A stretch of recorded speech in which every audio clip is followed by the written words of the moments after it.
క్షణాల్లో చంపేయగల విషపూరిత సర్పాలు అంటే ప్రతి ఒక్కరూ భయపడతారు. ఇక నాగపామును చూస్తే చాలు భయంతో వణికిపోతారు. సాధారణంగా వర్షాకాలంలో పాములు వాటి స్థావరాల నుంచి జనావాసాల్లోకి వచ్చేస్తూ ఉంటాయి, ఇళ్లలోకి దూరిపోతూ ఉంటాయి. పాములు పట్టే వారికి కూడా కొన్నిసార్లు సవాళ్లు ఎదురవుతూ ఉంటాయి.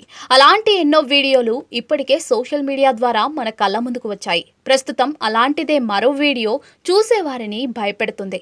వైరల్ అవుతున్న ఆ వీడియోలో ఓ పాము ఇంట్లోకి దూరి బెడ్రూమ్లో ఉన్న సీలింగ్ ఫ్యాన్ పైకి ఎక్కి దానిని చుట్టుకొని కూర్చుంది.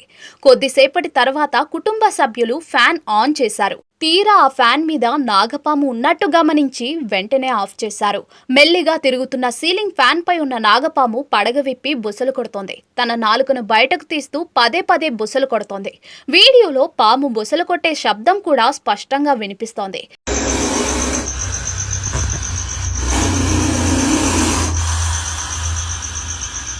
ఈ వీడియో సోషల్ మీడియాలో వైరల్ గా మారింది. ఈ వైరల్ వీడియోను ఇప్పటి వరకు 2.8 కోట్ల మందికి పైగా వీక్షించారు.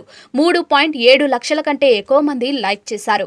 ఈ వీడియోపై నెటిజన్లు తమ స్పందనలను తెలియజేశారు.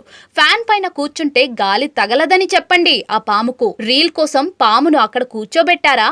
పాములు కూడా వేడికి ఉండలేకపోతున్నాయి. ఆదమరిస్తే విషపూరిత నిద్రే అంటూ నెటిజన్లు కామెంట్లు చేస్తున్నారు.